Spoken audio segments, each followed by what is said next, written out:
Once again, thank you very much for joining us on the sixth edition of this event.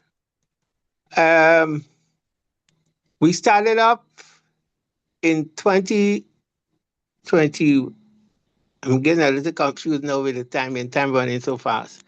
I think 2021, that's when the year Michael would have died. Dr. Thomas died in 1919. Um, and it was actually the same day that we were having the first one with Dr. Velva Bowles when everybody was afraid to talk about COVID. We got Dr. Bowles to start a conversation, and we have had this activity ever since. We have talked about nutrition on the African man, and also we have spoken about climate change, heat. We have talked about flooding and so on, linking what happened in the Caribbean with burial, what happening in Brazil, southern Brazil. We have also dealt with the we have also dealt with the issue of violence in the Caribbean. And this year, you see, we are dealing with the issue of fossil fuel because that is one of the issues that is drawing our attention at the moment. And it is a grave situation, not just for us in Grenada, but for the Caribbean. So we want you to participate as much as possible, to respect each other, and also that we hope that this exercise could be an instrument to further the conversation onward. Just a little about, well, I see Chris here. So, Chris, I will ask Chris to do the honor of paying tribute to Dr. Thomas for me. Can you give Chris Davies the privilege to express her experience with Dr. Thomas? Thank you, Joe. And I'm sorry about delaying you. I was trying to get in, but it just kept saying that I didn't have the right link, and my browser was not supporting Zoom, which is, I have Zoom on my iPad, so it took me a while to get in, so I apologize for that. My homage to Dr. Winston Thomas. Dr. Thomas was Friend of the Earth Grenada's first vice president.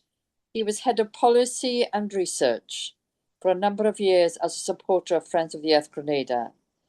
And that's when I was working closely with Joe as the president of the agency. He was always on hand to give support with a friendly word whenever I spoke to him. He was a really humble man, also very passionate about issues such as environmental degradation. On a personal level, about 20 years ago, I became very sick with a kidney infection. And I remember the time really well. It was a Sunday afternoon. I was feeling very cold despite the heat of Grenada, and my head, which was burning, really, really hot. When you get those cold shivers, but yet you're really hot. It was one of those things. I was feeling delirious and weak. So a friend took me to the emergency room at St. George's Hospital in St. George's. And as is the case with everybody, I'm sure we've all experienced it, I was told to sit and wait and be quiet by the receptionist. And despite lying across some of the chairs, moaning and groaning because I felt so weak, she paid no heed. And that's how Dr. Thomas found me. And for that, I will be eternally grateful that he was on duty that afternoon. In his quiet way, he said, "Miss Davis, why are you here?" And I went, "Oh, Dr. Thomas, I feel really ill." And I got no idea what's wrong with me. He immediately took me by the hand and into the treatment room, took my temperature, and stated, "You're at a very dangerous level, my girl." So he asked a nurse to work to bring my temperature down, putting cold cloths all over me, and then put me on a drip. I was in hospital for over a week with a kidney infection, and I will always, always be grateful to the staff at St George's General Hospital for their kindness and care.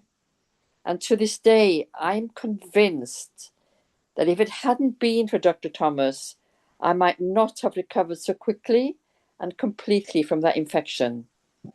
I also think it might have been worse if he had not responded so quickly and efficiently. And this is one of my main reasons that I'm happy to give this testimony, as I will never forget how he acted that afternoon, and his humility and the gentle way, which is what I always appreciated about Dr. Thomas. Thank you. Okay, thank you, Chris. And at this point in time, I will use the opportunity to urge again for the authorities to name the emergency department after Dr. Thomas. There was a seemingly consensus at his funeral when both political parties was there, the ruling and the opposition, of which he was a member of both at times and at one time or the other. And it seemed as though the gathering was promised that something would be done in his name, particularly in relation to the emergency department of the hospital. So we are urging again the authority to do that. At this point in time, I will ask Kwabina Nayak, who would read testimony from the sister of Michael Nanan Jones, Joseph Nanan Jones, the sister is unable to be here because she's taking care of her mom who is not so well, and so she's unable to be here. So I'll ask Corvina to read the testimony from Elsa Baptiste, his younger sister, Michael's younger sister. Thank you. Thank you very much, meeting. Everyone can hear me?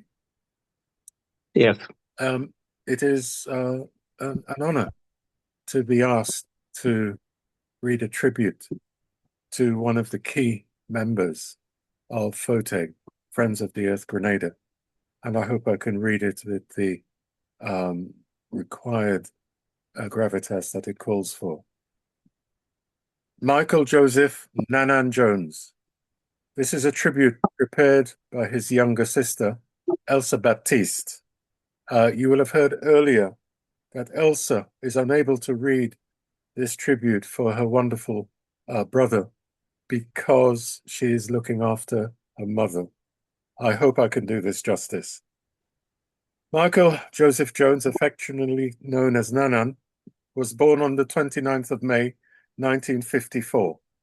He earned the nickname Nanan because he considered himself an off-spinner bowler, as good as Nirmal Nanan, the older brother of Ranji Nanan, a comparison he wore with pride, and good on him.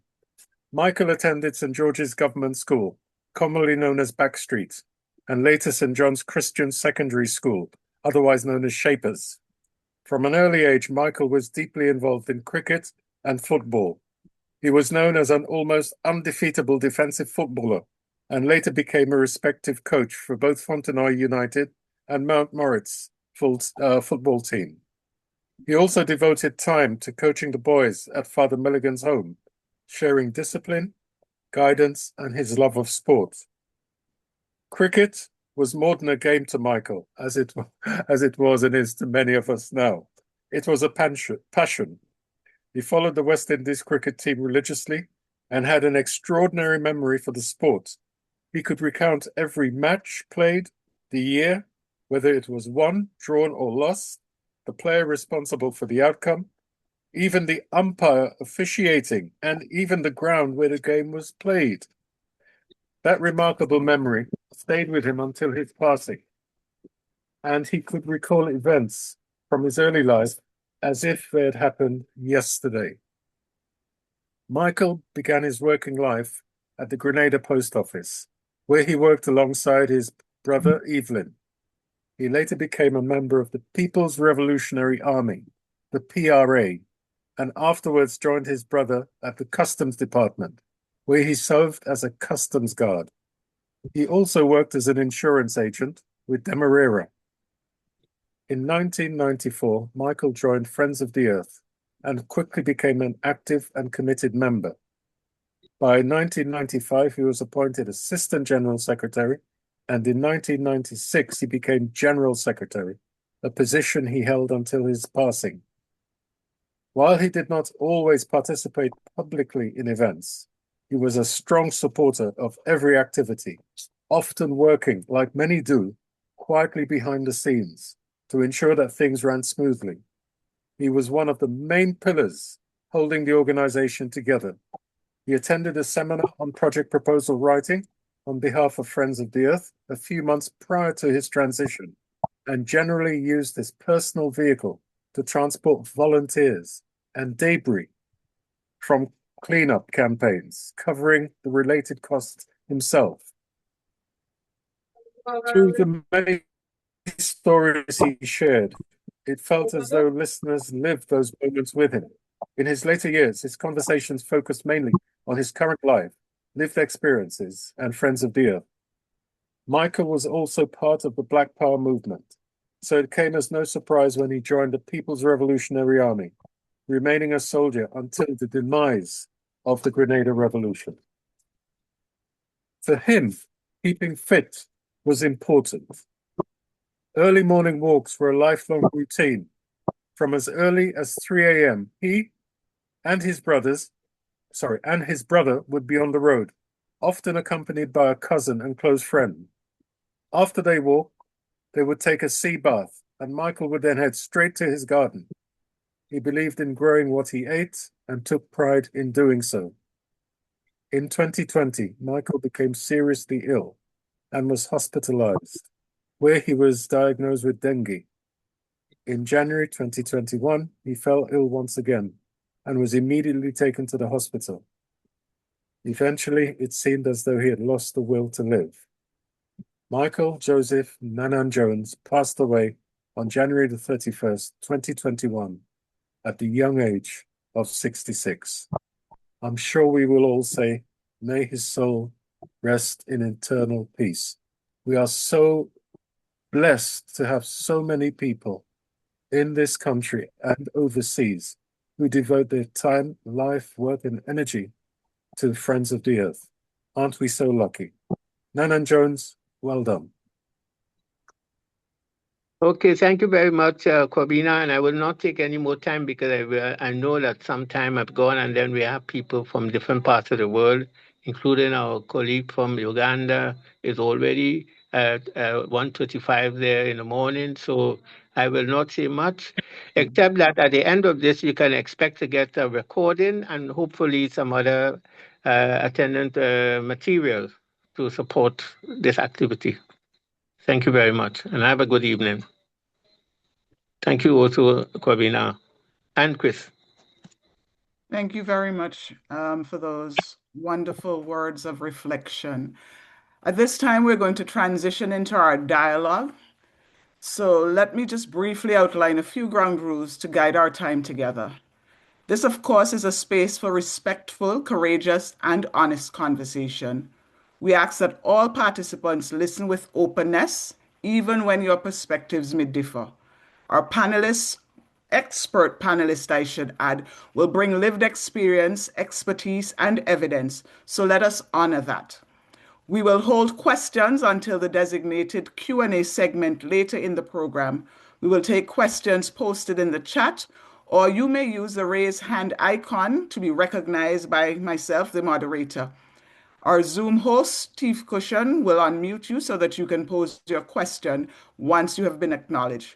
We ask that you keep your questions brief and avoid long commentaries. We ask that everyone be mindful of the time allotted.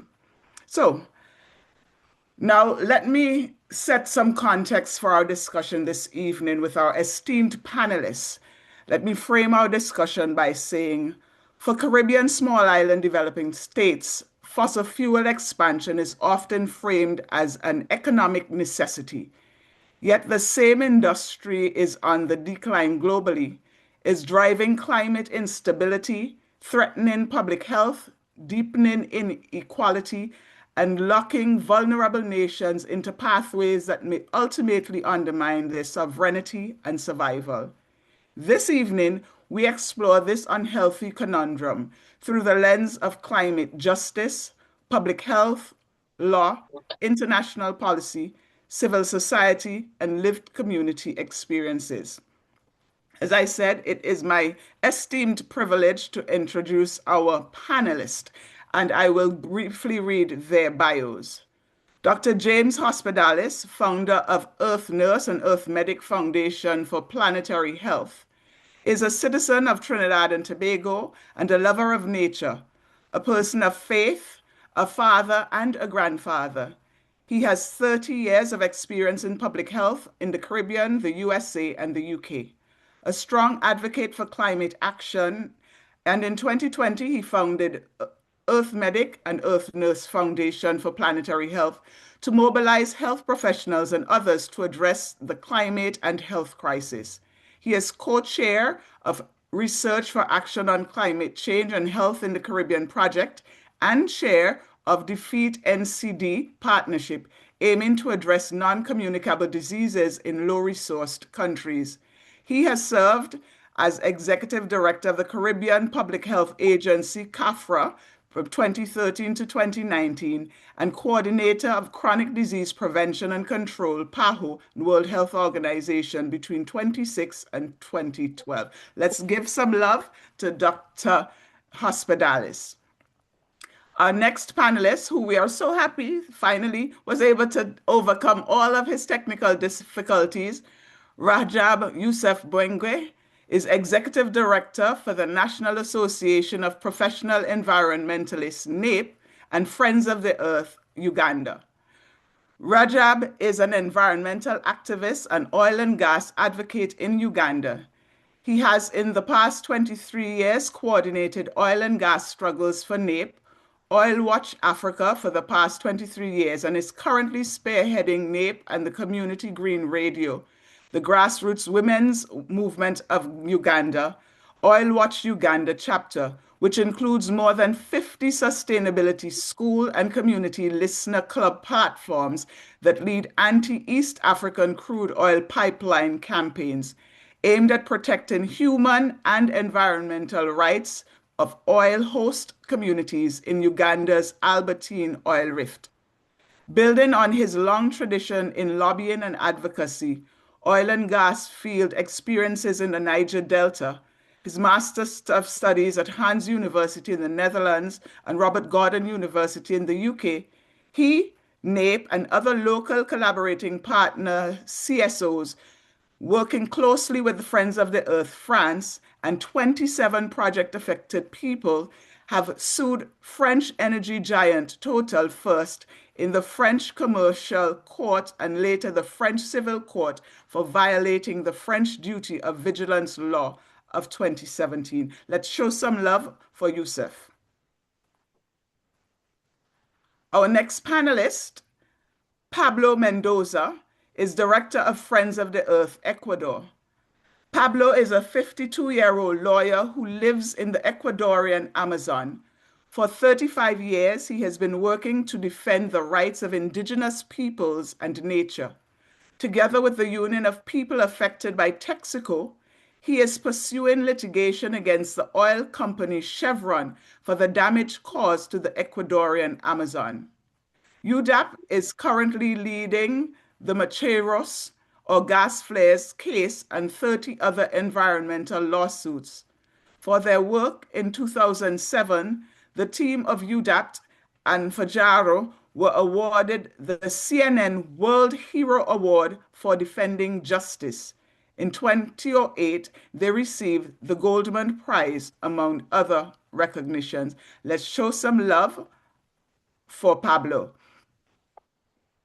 Our next panelist, Gillian Cooper, is Political Director of Fossil Fuel Treaty Initiative in the UK.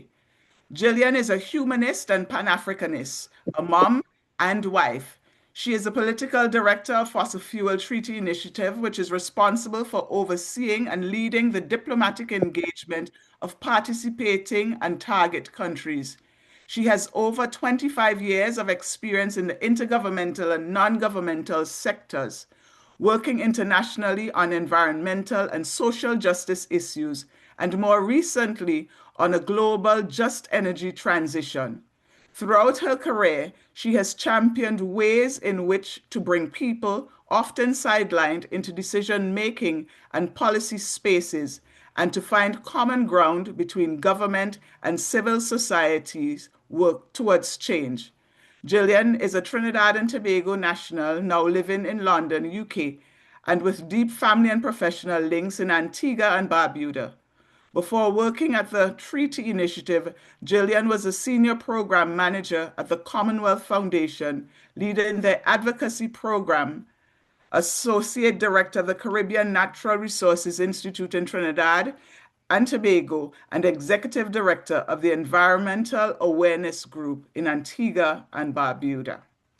And last, but by no means least, Alana Malind Lancaster is a lecturer in law and head of the Caribbean Environmental Law Unit Faculty of the Law at Cave Hill Campus, UWI.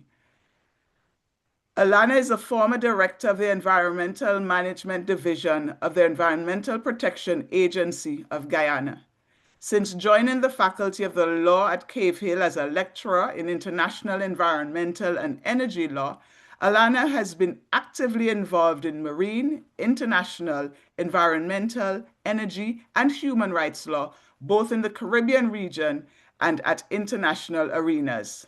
This has included her research and advocacy with the One Ocean Hub, a collaboration between the University of the West Indies at Cave Hill, the University of Strathclyde, and 30 other research institutions in Africa, the UK, and the South Pacific.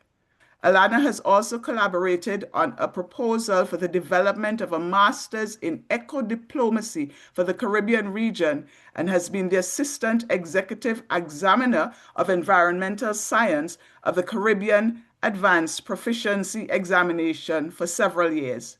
She also serves since 2020 on the GSAMP Working Group 41 on ocean interventions for climate change mitigation and sub-working group on blue carbon, and since 2023 on the United Nations Office on Drugs and Crimes Informal Working Group in Environmental Crimes. So please throw up some hearts, some fire emojis in the chat. We absolutely have a more than competent panel this evening that will lead us through our discussions. And so we are grateful for the perspectives that they will bring.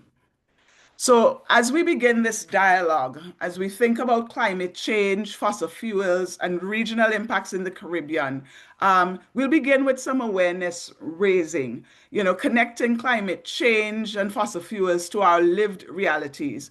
And so, Alana, I'd like to begin with you and to pose this question: why is defossilization or the phase out of fossil fuels such a critical climate justice issue for Caribbean small island developing states? Alana? Hi, good evening. Are you hearing me now? Yes? Yes. Yes. Okay. Thank you, Cheryl. Thank you, colleagues, for having me in this August panel. Okay, so I think I've summarized by giving some key points which my other panelists can develop on. I think the first thing to note that the moniker itself, small island developing states, belies some of the threats and challenges, or should I say, inherent challenges that impact Caribbean states, because in addition to their size, historically, geographic factors, there are several economic factors which inherently put small Caribbean as well as other small island developing states in a vulnerable position, I should say. However, in the climate crisis, small island developing states are literally the canaries in the coal mine. And we've seen many regional examples. I mean, the most vivid, I think, for, is the impacts by hurricanes such as Irma, Maria, Dorian, and Beryl, and of course, most recently, Melissa. So these are events that have catastrophic impacts. They decimate the environment, be it coastal, marine, or land environments. They displace people, as well as in many cases often obliterate most of the GDP several times over of a state in sometimes hours.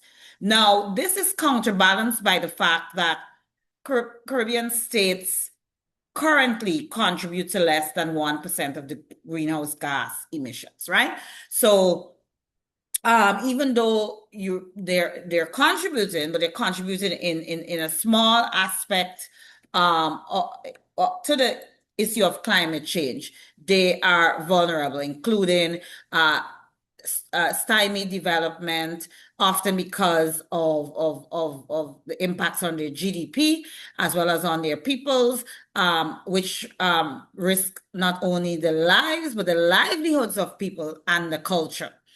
So, but the risk to climate change and why we need to defossilize is not only the impacts on the present generation. So most of us would have lived or experienced many of the hurricanes I listed previously.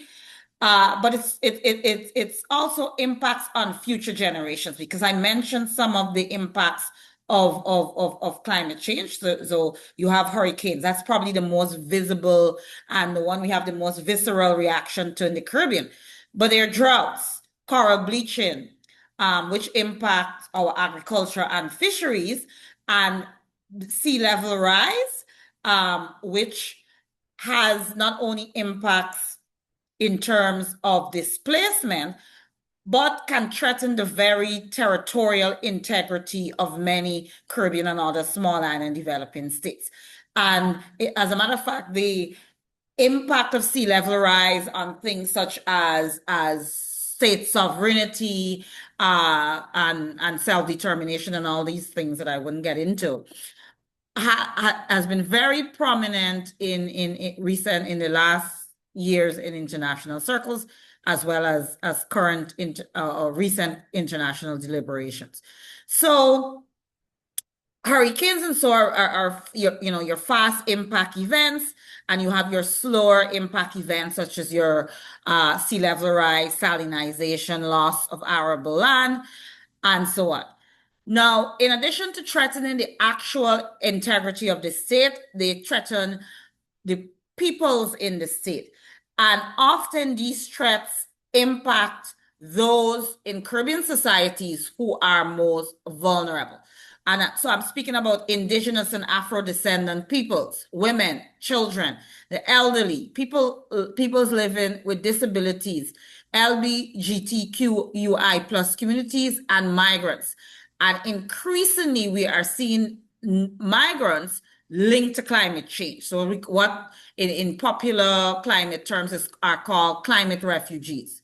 Now, at its fundamental base, the whole issue of fossil fuels and the need for defossilization is linked by the economic injustices some of which I've illustrated, immense losses relative to the GDP suffered by SIDS.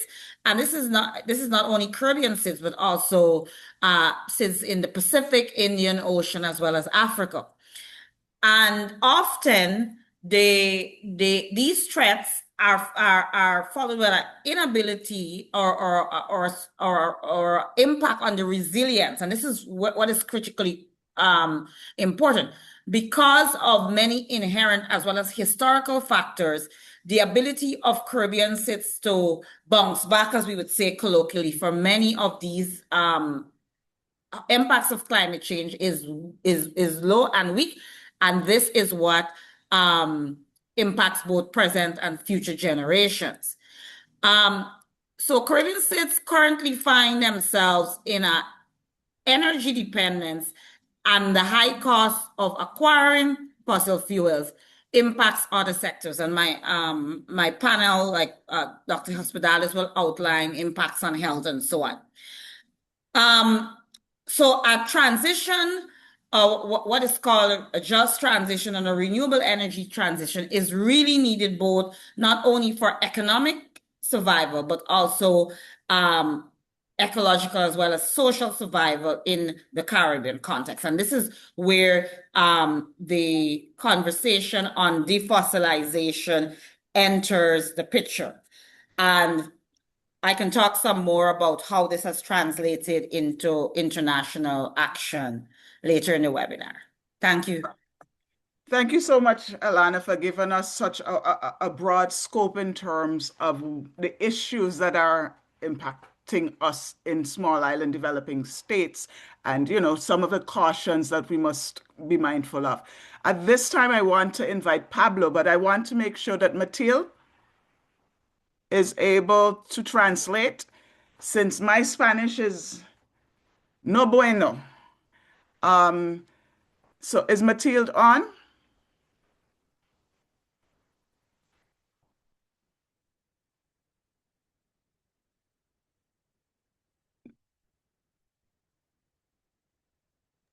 Dr. Hospitalis, do you think you'd be able to? Yeah, hi, I'm here. Yes. Okay. She is. Okay, awesome. Thank you so very much. So I will pose a question slowly so that you can translate it for Pablo. So Pablo, drawing on your experience in Ecuador, Pablo, basado en tu experiencia en Ecuador, can you explain the environmental damage that Chevron has caused in the Ecuadorian Amazon? ¿puedes hablar de todo lo que hizo Chevron en Ecuador, toda la contaminación que causó Chevron en Ecuador? Bueno, yo primero, gracias Joseph, gracias a todos ustedes y gracias Matilde por los esfuerzos que hacen en esta interpretación. Thank you all for having me here, and thank you for your translation. Sí. Hablar de todo el crimen de Chevron en Ecuador nos llevarían muchas horas, así que hablaré de una pequeña parte de ese crimen de Chevron en Ecuador. Talking about all of what Chevron did here would take me probably many hours, so I will just keep it short, make it short. Hay que comprender que Chevron trabajó en Ecuador, en la Amazonía Norte de Ecuador, por 26 años consecutivos. Chevron was working in the northeast of Ecuador for 26 years. Y en esos 26 años vertió en los ríos de la cuenca amazónica más de 60.000 millones de litros de agua tóxica. And during these 26 years, he polluted with 26 billions of barrels of oil in the Amazon forest. Otros 600.000 barriles también de petróleo regados en la selva. 600,000 barrels of oil in the forest, in the Amazon forest.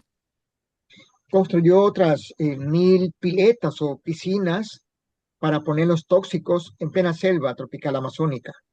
And he also built several pits where he dumped toxics in the Amazon forest. El crimen de Chevron no fue un accidente. El crimen de Chevron fue intencional. The crime that Chevron has executed was not an accident, but it was intentional. Sí. Chevron hizo eso porque tenía mayor ganancia económica, es decir, con menor cuidado ambiental, tenía más ganancia económica. He did this only to his economic advantage. He knew that he would save money by dumping the oil. Y Chevron también hizo ese crimen por una actitud racista de la empresa, porque aquí en la Amazonía habitaban pueblos indígenas. Doing this shows its racism, because here in the Amazon region, it's home to indigenous people. Al mismo tiempo que Chevron operaba aquí en Ecuador, también operaba en Estados Unidos. Y allá lo hacía de una forma diferente a lo que hacía acá en Ecuador. Chevron operated in the US as well as in Ecuador, but he did operate in a different and more and less polluting way in the US than he did here. Entonces, lo que hizo Chevron acá fue por incrementar su ganancia económica y por actitud racista en contra de los pueblos indígenas. So what Chevron did here was through racism attitude and through wanting to make more money and gain economic benefits to pollute the Amazon. Ese crimen de Chevron en Ecuador causó la extinción de 2 pueblos indígenas y ha causado la muerte de cientos de miles de mujeres, de hombres, de niños con cáncer.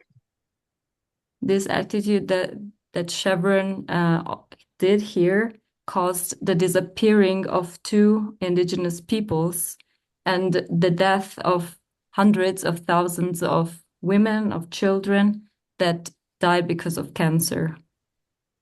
Ese crimen se empezó a producir en el año 65, es decir, ya hace 60 años atrás prácticamente.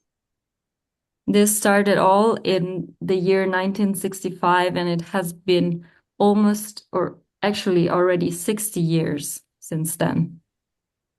Y los tóxicos siguen vigentes en el suelo, en el agua, en la selva tropical amazónica. And the pollution, the toxics, they keep being here in the forests and the rivers of the Amazon. Siguen matando la vida. They keep killing life. Por ese crimen nosotros le seguimos un juicio ya hace 32 años y le ganamos el juicio a Chevron. For this reason, we filed a lawsuit against Chevron 32 years ago, and we won. Y tenemos 4 sentencias que condenan a Chevron, la encuentran culpable y la condenan a pagar el costo de reparación del crimen causado. And we have 4 lawsuits against Chevron that condemns it to pay for the damage it has caused. Pero pese a que hay una sentencia judicial ratificada por todas las instancias de justicia por 16 jueces, Chevron no paga un solo centavo hasta el día de hoy. But even though there is a condemning lawsuit and 16 judges that filed that pled guilty that Chevron did this, it hasn't paid any cent so far to the people affected. Chevron actúa como un prófugo de la justicia en este caso.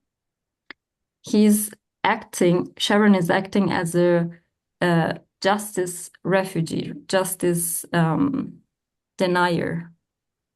Y lo que ha hecho Chevron en los últimos años es contratar más de 2,000 abogados, muchas empresas de comunicación, empresas de espionaje y persecución para que nos persigan a quienes estamos luchando por la justicia y la reparación ambiental.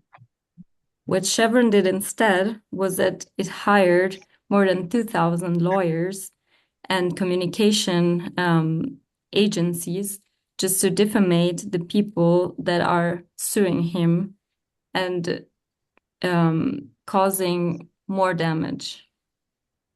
Nuestra lucha continúa buscando justicia, pero sabemos que Chevron es protegida por el gobierno de Estados Unidos. We still keep fighting, but we know that Chevron is covered by the US government. Y además hay que entender que Chevron no es la única empresa que comete este crimen. Es la industria petrolera, es la industria fósil la que cometen crímenes ambientales, sociales y culturales contra los pueblos víctimas de esos crímenes. And Chevron isn't the only one industry, the only one company doing these crimes. It is the whole oil industry who perpetrates these crimes on against the people and the climate and justice. Es esa misma empresa Chevron que cometió este crimen en Ecuador, que siempre se mantuvo en Venezuela y que siempre estuvo extrayendo petróleo de Venezuela. Chevron is also based in Venezuela and operating there, and it's still extracting oil in Venezuela as well. Es la misma empresa que estuvo siempre protegida por el gobierno de Estados Unidos para que se mantenga como ese enlace con Venezuela, porque obviamente es una empresa que soborna gobiernos, una empresa que comete crímenes y una empresa también que contribuye al calentamiento global. It is a company that is under the US government and interested in keeping the ties with Venezuela because it is extracting and making profits and damaging the climate and the people. Yo no quiero cansarles más, pero además decirles que tenemos 32 años buscando justicia y reparación en este caso. I only want to tell you that it's been 32 years that we've tried to find justice in this case. Pero sepan lo que pese a la lucha de 30.000 indígenas y campesinos buscando justicia, es muy difícil porque en el mundo existe un sistema que le garantiza impunidad a las empresas transnacionales.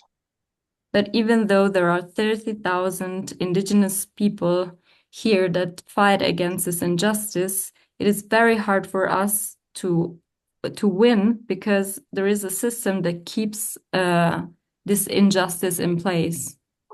Donde los pueblos víctimas no tenemos acceso a la justicia. Lo mejor es que las empresas no entren en nuestros territorios. Where the victims do not have access to justice, so the only way is that companies cannot enter our territories. Yo les dejo allí. Muchísimas gracias. That's all. Thank you very much. Thank you very much, Pablo, for highlighting the injustices and the underlying racism that exist in the industry. I'm just going to ask the panelists if you can keep your responses within 3 minutes, just so that we can get through, because there's a lot that we want to cover tonight. And you all have really amazing perspectives and experiences, but just so that we can make sure that everybody gets a chance to address the issues, if you can keep your responses within 3 minutes. And I'm just going to use my little pen. And so if you see me pointing my pen, it's time for you to wrap up. All right. So at this time, Youssef, we've heard about what's happening in the Amazon. Can you talk to us about the experience in Uganda? How has the oil and gas extraction in Uganda intensified the climate crisis in the Great Lakes region? What are the implications for international public goods? And what lessons might the Caribbean take away from that experience? Youssef? Very much. I hope you are getting me all. Yusuf is my name, Yes. and thank you very much for inviting me. Oil in Uganda is, and the Great Lakes region is championed by the Total Energy Giant, the Total Energy Giant, which is a French multinational company, and it is working together with the Chinese National Offshore Oil Company, and they are causing massive damage. Well knowing that in Uganda, oil happens to be in the Albertine Rift, and this is the region where we have 39% of African mammal species, 51% of African bird species, 19% of African amphibian species, 14% of Africa's plants and reptile species, 79 threatened terrestrial vertebrates are all, according to IUCN Red Data book listings, are in this region.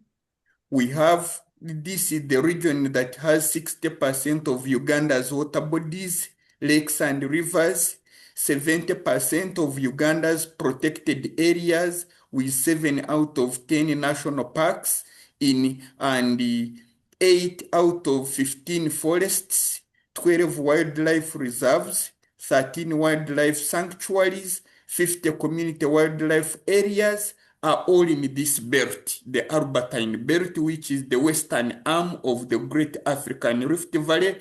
And the oil companies have dug so far more than 150 oil and gas wells, with an expectation that within the lifespan of 20 years, they are planning to drill 457 oil and gas wells. Now, the coming of oil and gas extraction in this part of the Great Lakes region has been a challenge because oil is new business in this landscape. This is an area where you have more than 20% of the total Ugandan population. There is a lot of geopolitics challenges within the Great Lakes region. As you well know, the Great Lakes region is made up of more than 13 countries, and almost 89 of them are fighting one another. Rwanda with Burundi, Rwanda with Democratic Republic of Congo, rebels in DRC, Southern Sudan, Sudan, Eritrea, Ethiopia are all in conflicts, but all these conflicts are resource-based conflicts over the control of resources. So the biggest challenge that has befallen the Great Lakes region is that whereas we are mining these companies, the Total, the French oil giant, and the Chinese are drilling and developing the oil and gas industry, the oil and gas industry is being operated in a very fragile landscape, both at site and landscape levels. Secondly, this is a region that hosts the River Nile. As you very well know, River Nile, which cuts through all the 11 Nile Basin countries up to the Mediterranean Sea, begins from Uganda. And in this, along this lake body, we have around 90 wetlands. But remember, the oil and gas industry wants to pass the longest crude oil and gas pipeline in the world. The East African crude oil pipeline will pass through the periphery of the Lake Victoria Basin, cutting through these wetlands, and we expect a transboundary disaster in the future in case of any oil spills, mainly within the East African region, but also beyond in the Nile Basin countries. So one of the biggest challenges that we are thinking that we have is these oil companies, the business is to degrade. They are doing massive grabbing of community land. The communities are being forced into reserves. And one of the major lessons that the Caribbean states need to learn is that these multinational companies are aiming at maximizing their profits, and they have no concern for the common man. That's why they are working with most of these third world country regimes to grab as much land as they can, because these are capitalist countries, and for them, all they look at is profit, but not the needs of the common man. When you come in Uganda, you will find people living in internally displaced people's camps in a country where there is no war. Because if you have IDPs, internal displaced people's camps, in most cases, such a country is experiencing war. But you will find in Uganda, people are living in internal displaced people's camps because their land has been grabbed and the oil companies have not paid them, and the people have been pushed into reserves, and they don't have land where they can grow food. Even when it comes to compensation, they are compensating them using all the compensation rates, and most communities take 8 to 9 years demanding for just little money, but they cannot even be compensated because the oil companies are working with the government, and they say, if you don't have a land title, we cannot even compensate you. If they put up the cut-off dates that they should compensate people within 6 months, they will spend 2 years, 3 years, 8 years, 10 years without compensating people. So eventually what we are seeing is a future that is going to be futureless because the oil we have in Uganda is wax oil. Wax oil, it needs to be fast heated. That's why even in the East African crude oil pipeline, it has 27 heating stations upland because this is wax oil that will always cannot flow into the pipeline unless it is heated into high degrees. So the question is, if Uganda is a signatory to the Paris Accord of 2015 and other international commitments to combat global warming, and yet we are investing more and more in drilling oil, planning for 457 oil wells. What exactly are we doing, and which future are we guaranteeing for the future generation? So basically in Uganda, that is the biggest challenge and the biggest lesson for the Caribbean states to learn is that these capitalists will come. The aim will be to mine your oil, exhaust it, degrade your environment, leave everything messed up, and go away with their profits. They will sign production sharing agreements with home governments, not communities. So at the end of the day, it will be these politicians in government who will be getting money, but not the common man. At the end of the day, you and me know that oil is not an edible thing that people can pick and eat. So to us, the question is, if you are coming to mine a resource that is going to be exhausted in 25 to 30 years and you leave the environment messed up, what are you leaving behind to the poor, the malnourished, the less privileged? When you look at all the conflicts now in the Niger Delta, the conflicts in the Niger Delta led by the Niger militants have been caused because they came into their land, they took away the oil, and they went with the oil money to go and develop other cities, leaving them devastated with no water, with no land, with no food. And this is a lesson that the new front liners or the Caribbean states can learn, that if you see oil coming into your area, there is no net benefit that is going to go to the common man. Thank you so very much for that, Yusuf. A couple of times that I thought I could wrap you up, but you were giving such useful information, I couldn't figure out how to do so. Thank you. I think you have given us a really powerful warning in terms of what we should be thinking about in the Caribbean in terms of who benefits and what are the long-term impacts of immediate actions. And so at this time, Dr. Hospitalis, given your role as a global public health expert and former executive director of CAFRA, how do you see the challenges of climate change and the role of fossil fuels in worsening the public health threats faced by the Caribbean? Thank you, Cheryl Ann. Good evening again, everybody. You know, many people here are from the Caribbean, so you may know the saying, what's sweet in goat mouth, the sour in the bam bam.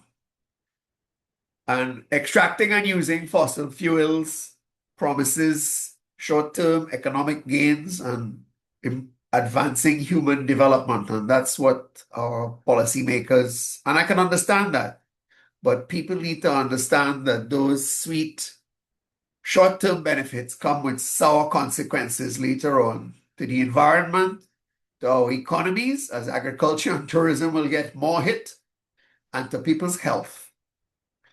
In the Universal Declaration of Human Rights, we have a right to life. But you know what? WHO estimates 250,000 extra people are going to die per year, every year until 2050. So if I want to be very direct, I would say that fossil fuel developments really are putting more nails into the coffins of the people who will die in the coming years. Let's unpack that a little bit. How is fossil fuel extraction and use worsening public health threats that we already face in the Caribbean by virtue of being small, by virtue of having challenges with resources, and we live in a watery part of the world. As things get hotter, the storms are bigger, and I'll come to that. So let's go right back to basics. Fossil fuels, oil and gas and coal, mostly oil and gas in our part of the world, they're burnt to drive cars, to run factories, to make electricity. And that releases heat-trapping gases into the atmosphere. Heat-trapping gases. When I was born, I won't tell you how long ago, carbon dioxide levels were about 313 parts per million. Today it is 425 parts per million. And 8 of the hottest years on record have been in the last 10 years. This carbon dioxide traps heat. So it's like a blanket around the earth. And when it gets hot, it's more and more uncomfortable and less healthy for humans, especially if you're working outdoors, if you're a farmer, if you're a sports person, and so on. That carbon dioxide also dissolves in the sea. So the seawater is more acidic. And that will have important implications for all our shellfish industries, coral reefs, etc. In fact, there's some science that's showing that we're at a tipping point with respect to how acidic the seas are. So that increased heat trapping gas is causing more heat. That's been mentioned, more drought, bushfires. Where I live in Trinidad, this is one of the worries I have every dry season, that the bushfires come right up to my house. We have bigger storms, like Melissa has just visited Jamaica, the record after record broken. Strongest winds ever recorded in a hurricane, 252 miles an hour. And intense rain and floods.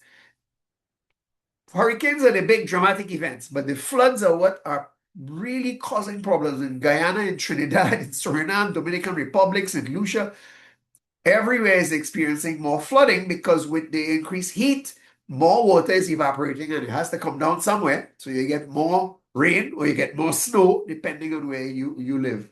Now, I used to be on the PAHO Caribbean Disaster Response Team, Pan American Health.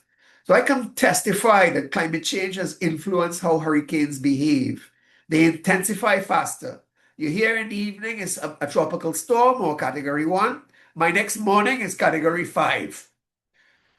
They're wetter because they contain a lot more water and they linger longer, like Hurricane Dorian, like Hurricane Melissa. And that adds up to more damage, impacting all the sectors, including health, but education, agriculture, transportation, communications, and damaging health facilities. So that's one of the ways that is worsening our public health issues.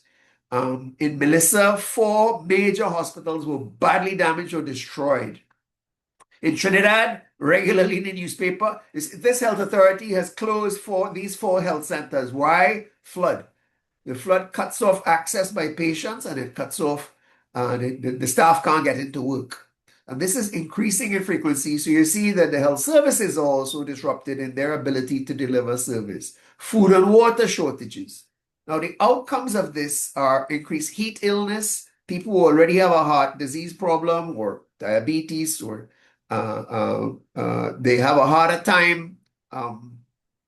They have a harder time surviving, and they're more likely to die. You get more kidney disease, more asthma, more epidemics of vector-borne diseases. Dengue in the Caribbean, dengue fever has been increasing in frequency and in severity. We had some of the biggest outbreaks ever last year. And that increase is because the increased heat stimulates the mosquitoes to multiply faster and transmit more, not just the daytime heat, but the nighttime heat. So they're better at transmitting the virus. And so we have a greater risk of these vector-borne diseases and other diseases. So many direct impacts and indirect impacts: food shortages, higher food prices, so parents have a harder time feeding the family. Displacement and migration, as was mentioned by Alana earlier. Those are some of the ways in which fossil fuels Their use is worsening public health threats faced by the Caribbean. And to countries that are considering producing fossil fuels in the Caribbean, I would say, please leave it in the ground. Thank you very much for that. I think I got chills as you were explaining all of, the implications for our public health. And which brings me to Jillian and the question of why are our Caribbean countries then continuing to invest in fossil fuel extraction when there is evidence that the oil and gas industry is actually causing such difficulties, but also is in decline because there are other renewables.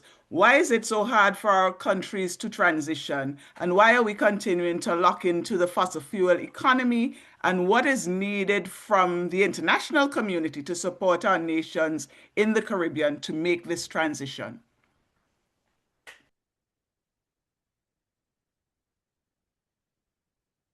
Jillian is saying she can't unmute. I've just made a co-host, so she probably can try again. Jillian, would you please?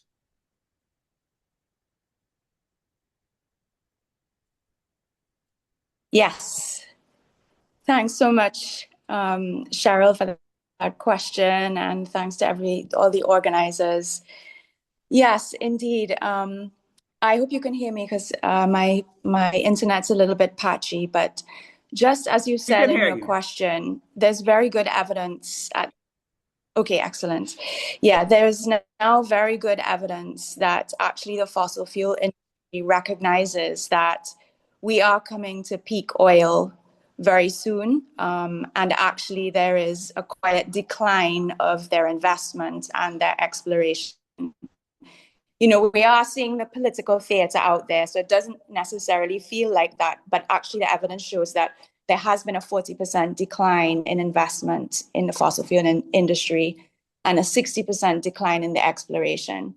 And in fact, the markets, which is, what buoys up these corporations and their continued flourishing, is now treating any new exploration in fossil fuels as actually a stranded asset. And in that, it means that they realize that those projects will not reach their financial returns, because much of that, if there's anything new that happens now, it won't actually start to produce anything for another 10 years. So they know that that is going to be written off and that there will be a financial loss. So that's really something that Caribbean governments need to take heed of, because actually it's a very, very financially risky endeavor to be investing in anything fossil fuels, never mind all of the grave environmental impacts that our colleagues have already talked about. The cost of renewable energy is also becoming much cheaper and much more accessible. And actually, one of the biggest economies, China's oil demand is likely to peak. And so any kind of investment is very risky at this point. But yet, the stats are one thing, but we know that fossil fuel emissions continue to rise. And your first question about why it's so important, 86% of all our emissions are fossil fuels. And we are so far off maintaining that 1.5 line, because at the moment, current use and production shows that we are much more likely, if we continue as we are, to have a temperature rise of 3 degrees, which is pretty frightening and scary. But you asked as to why countries are locked in.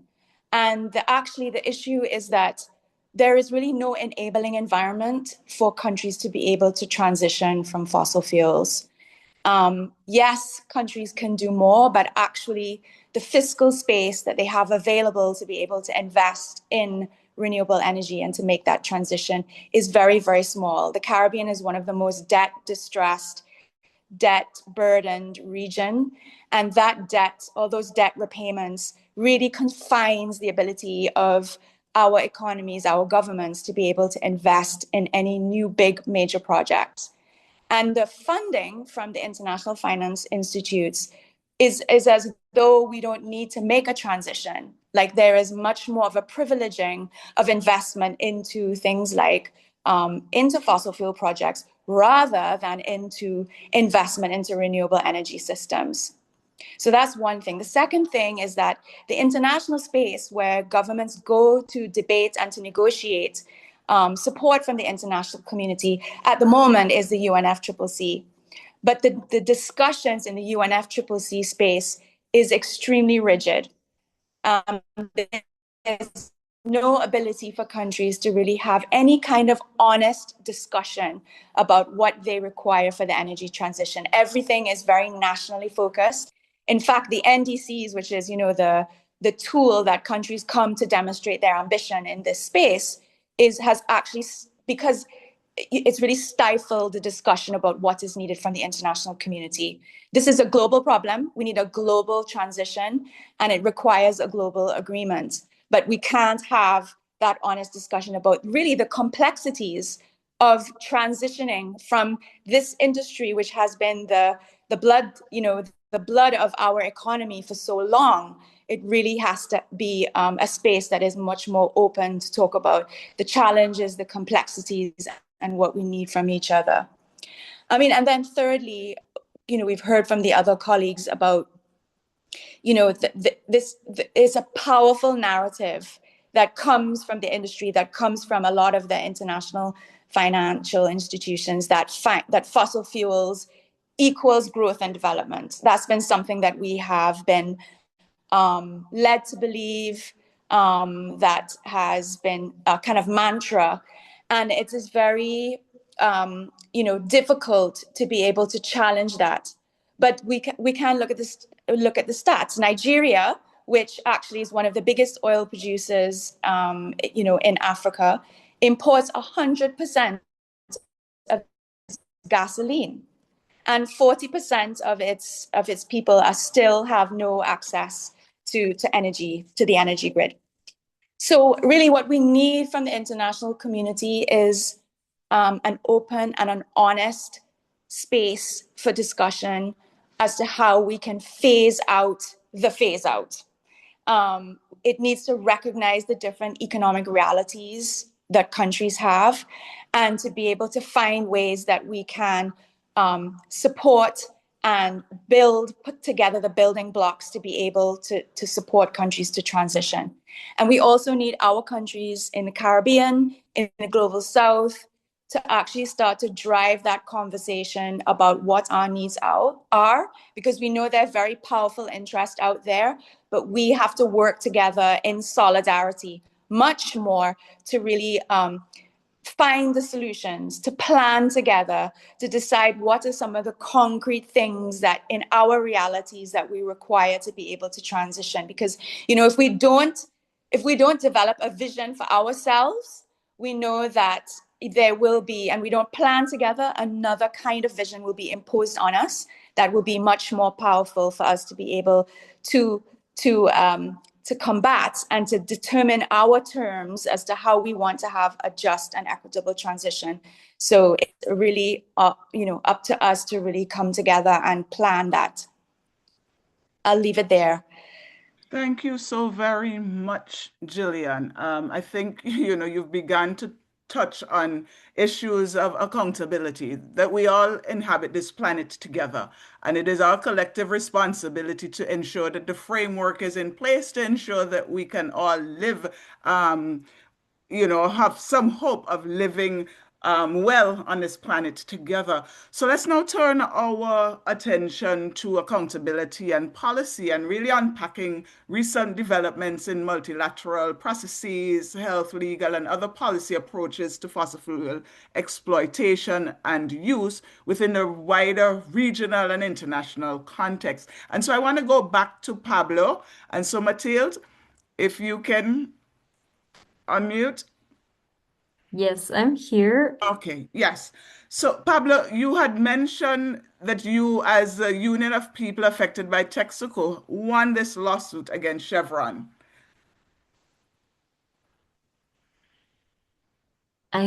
Cheryl, I think Pablo had to leave. Oh, he's left? Yes, I think he told me that he needed to leave. Oh, okay. So, yes. All right. Well, thank you. And please extend our thanks to him. But I think he I did give will. us some sense of some of the actions. I had just wanted to press him some more in terms of the actions that were going to be taken against Chevron since they had not paid. But let's move right along. And so, Alana, I want to come back to you.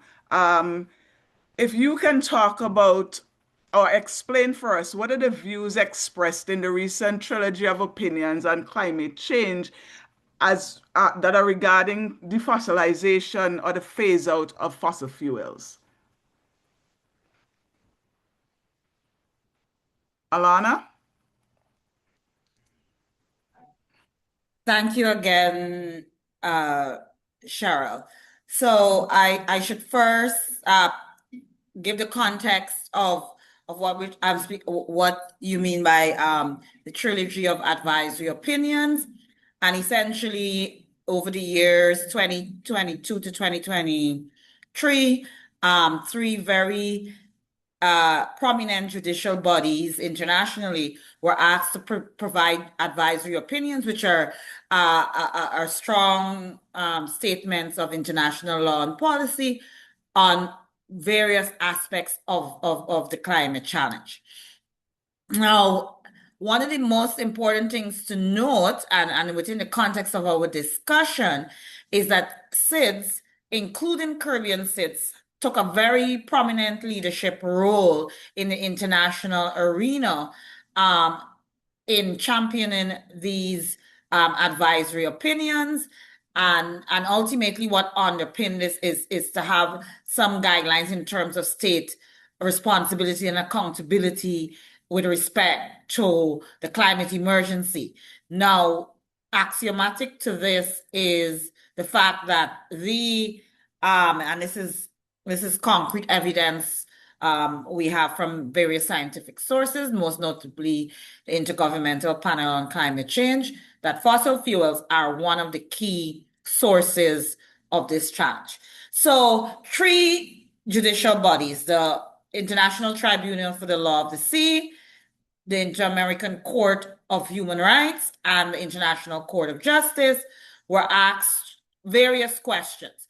And within the context of defossilization, so I'll confine my comments to the key findings in regard to defossilization. Of course, they said many things, but overwhelmingly, when taken within the various contexts, so the International Tribunal of the Law of the Sea looked at obligations with respect to the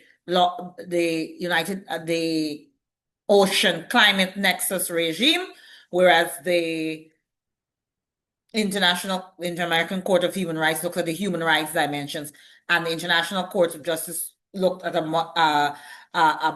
broader suite of questions, including the impact on present and future generations. So here are some key findings. The 1.5, and you've heard panelists before mention the 1.5. Now, this was the benchmark set or identified by states in the Paris Agreement based on scientific models and evidence as the level or the threshold that heating needs to stay below if we are going to stave off some of the impacts of the climate emergency, such as tipping points and so on. And there was some discussion as to whether this was legally binding. And one of the things that the courts have said, it's a legal requirement to phase out, and this phase out should be fast, fair, and full with respect to fossil fuels. So in other words, defossilization needs to be urgent because it will have severe intergenerational impacts. And in other words, the impacts Dr. Hospitalis spoke about are what are impacting us currently, mainly impacting us currently. But some of these impacts can transcend generations. So children in utero, persons born or now being born. A critical area is the human rights of these persons and vulnerable populations, which include children and women, and the impact on a broad range of civil, political, economic, social, and cultural rights. And some include, but are not limited to, the right to life, health, water, food, housing, and self-determination in terms of people, of some peoples. Fundamentally, the Inter-American Court, for example, found that fossil fuel phase-out is crucial and is required for the right to a clean, healthy, and sustainable environment, something that has been globally endorsed. So I suppose in concluding, because I mean, I could say a lot more, one of the key things I will leave you with, you know, there is now a advisory opinion in front of the African Court of Human and People's Rights, which will probably add a bit more flesh to this. But the ICJ's, the International Court of Justice's advisory opinion went as far as to say that states that fail to take appropriate action to reduce and move and transition away from fossil fuel production and consumption, or continuing to grant exploration licenses, may constitute an internationally wrongful act. And I'll leave it there, and we can have a further discussion in the Q&A segment. Thank you. Thank you, Alana. So we see in the case of Ecuador that Chevron has not done what they're supposed to do, but these international bodies are saying that we need to take action. So there seems to be a lot of work that we need to do. Youssef, can you speak specifically, though, on the French Duty of Vigilance Law of 2017 and how that is relevant to holding EU corporations accountable who are operating in extraction across the globe, and especially in light of the Caribbean, you know, and small island developing states? Thank you. As you know very well, that one of the biggest challenges that the third world or developing countries get when these foreign-based companies come to invest in our economies is that because most of the extraction is financed by these multinational companies, and the home governments are just not putting in the money. In most cases, you find they have an upper hand in determining how things are going to go. For example, in Uganda, the major oil players, like I said before, is Total Energies. This is the French multinational giant, and it is also operating in the Caribbean states. Then we have the Chinese National Offshore Oil Company. This is the Chinese companies, and then the French, and the French are EU-based companies.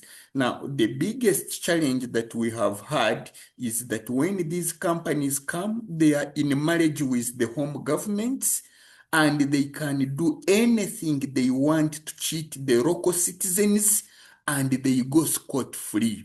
So in Uganda, when we realize that the oil companies are not respecting the local laws, the environmental laws of the country, and they are doing it intentionally because they are protected by the state. Because for them, the agreement we have in Uganda is the production sharing agreement that Uganda signed with this oil company, is that they should invest in the money in exploiting the oil and gas resources, and then after they can recover their own invested costs. So in that scenario, they have a high upper hand when it comes to negotiating. They determine what they want. They are the ones investing in the money. They are going to recover all their money.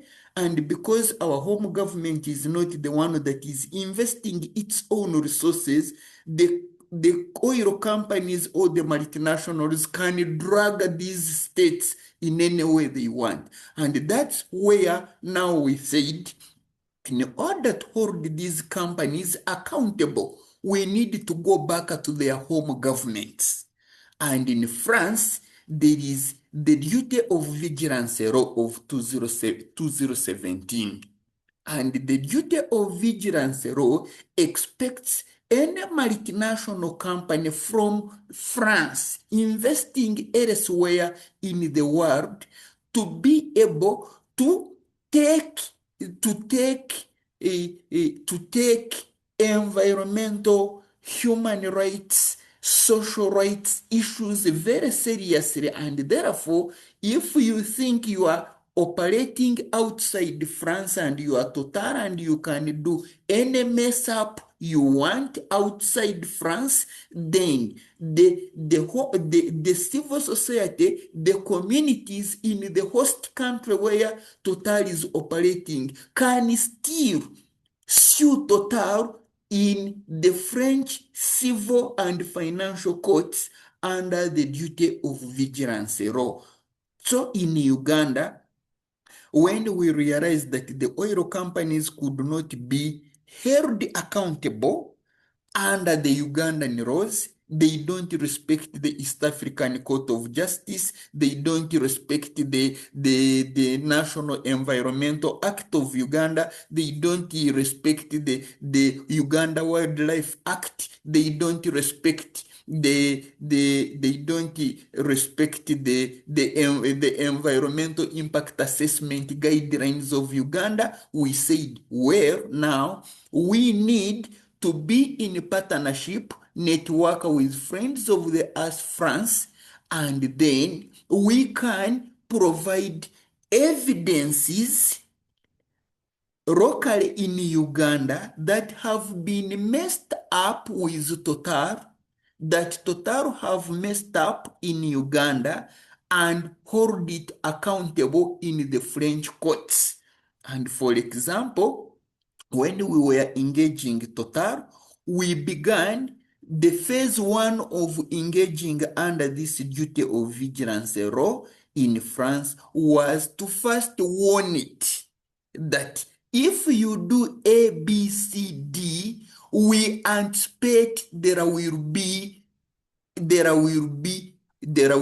one, for example, land grabbing. If you do this, if you drill in protected areas, we expect pollution of lakes. If you drill in the protected areas, we expect you will affect animal migration routes and breeding places. If you drill and do oil activities in protected areas, you will cause animal-human conflicts. You will cause transboundary fighting between the Congolese and the Ugandan Fisher Folk communities. If you drill inside Lake Albert, you will disorganize the work of the Fisher Folk communities. And now, Total did not heed to that. And then that's when those impacts were taking place, because like I told you before, 99% of oil and gas discoveries in Uganda are all in protected areas. Either the wells are in Murchison Falls National Park, the wells are in Queen Elizabeth National Park, the wells are in Bugungu Wildlife Reserve, the wells are in Kaboya Wildlife Reserve. So everything they are doing is against the law. And for example, the Wildlife Act, the French duty of vigilance law, says if you are Total operating in another country, whether it is in the Caribbean states, whether it is in Africa, you should not be doing your activities in wildlife reserves in protected areas. You should be you should be following international guidelines and practices and doing your investment in such a way that you are not causing environmental damage, you are not causing social disorder in oil host communities, and therefore if you fault on these, whereas the Caribbean law might protect you, whereas the Ugandan law might protect you, whereas the Ugandan government might protect you, civil society and other environmental activists can jump the queue and hold you accountable in France under the French duty of vigilance law.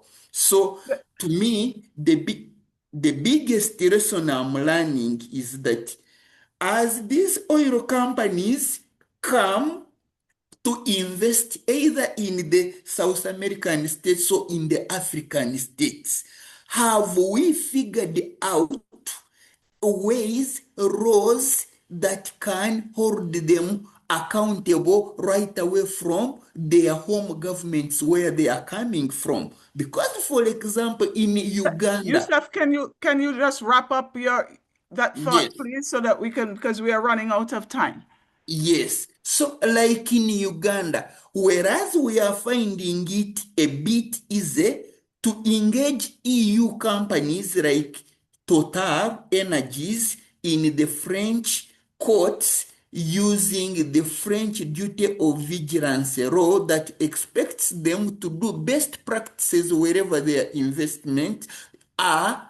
The challenge we are finding is engaging Chinese companies because, for example, the Chinese companies do not subscribe to various international commitments that govern EU-based companies, and engaging them is always a challenge. And one of the things that we are trying to learn is how do you engage Chinese companies that are beyond Europe and they do not subscribe to, for example, international commitments that bind EU companies? Thank you very much. I think what you're hinting to is that there is so much disparity, and there needs to be one standard in terms of how we operate, these industries across the globe. And Yeah. so that is certainly a place for us to have discussion. And so we're running out of time, Dr. Hospitalis. I wanted you to talk about specifically, and if you can do so very briefly, about the specific health harms of fossil fuels and what we're learning. What are some of the evidence that exists that we can address these issues and the well-being of peoples in the Caribbean region? Thank you, Cheryl. And well, when you talk about specific health harms of fossil fuels, really, fossil fuels should contain health warning labels. The same way you have warning labels on tobacco, fossil fuel should have that. Why? There's a recent Global Climate and Health Alliance report from Cradle to Grave, the health harms of fossil fuels. And what we realize is that at each stage of the production cycle, fossil fuels are harmful. Harmful to every organ in your body, the baby in the mother's womb, causing brain damage and dementia, cancer, heart disease. So fossil fuels are harmful at all stages of life, and they're harmful at all stages of the production cycle.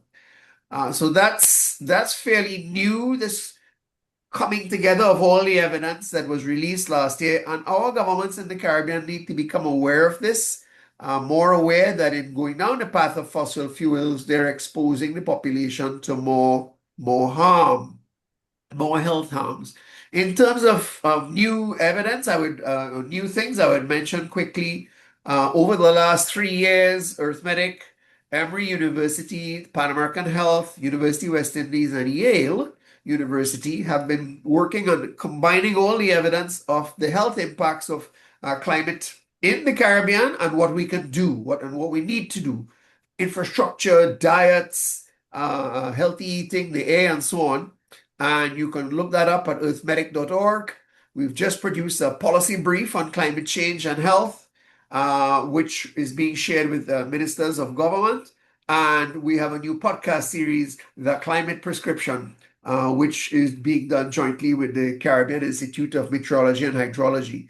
So two things to flag in this answer. One is the new report on the health harms of fossil fuels, and the second is on an important body of work in the Caribbean that on what is going on now, what needs to go on, and what do we need to know in order to guide action. Thank you.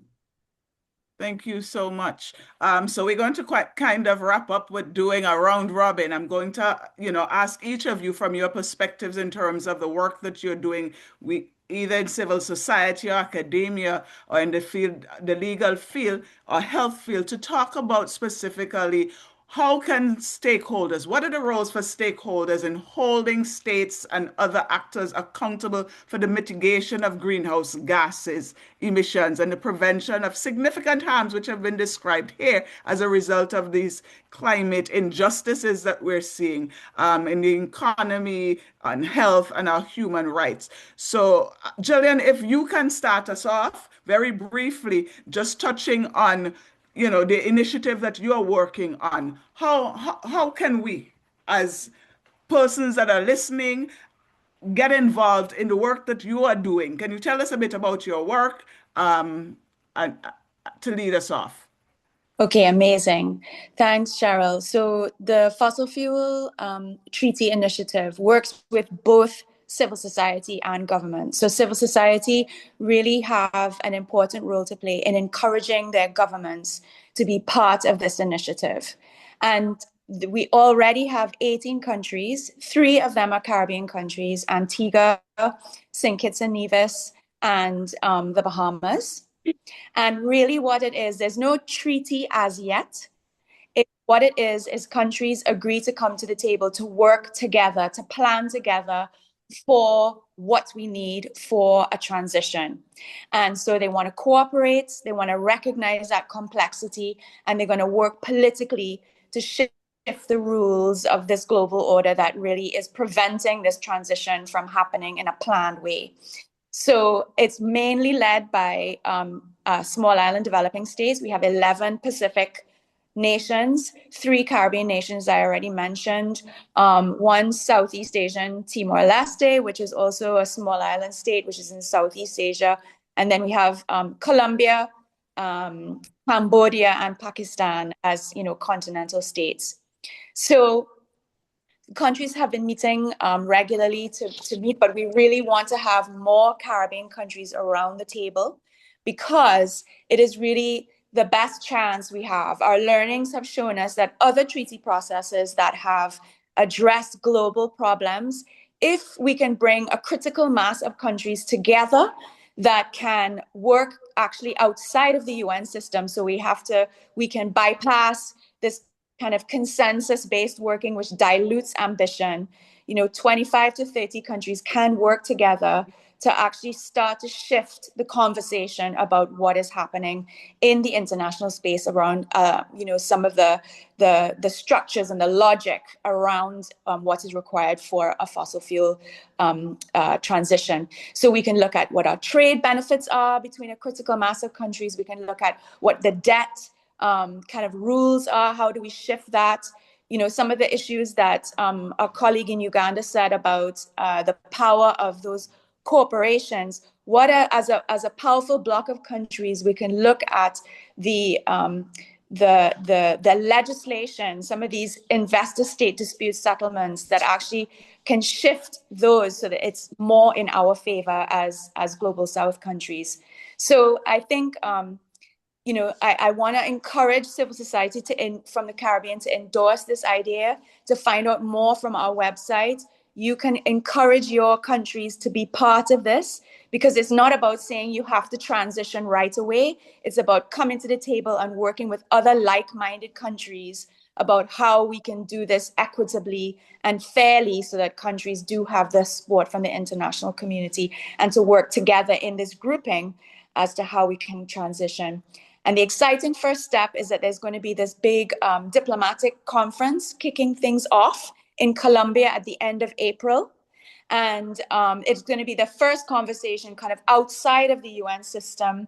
It's not going to be all about the treaty, but it's really, what are the scenarios that countries need to look at, the barriers, what is the kind of structural problems that we have to be able to transition. And that could be the first step, which takes us down the pathway to then start to negotiate a treaty amongst this critical mass of country.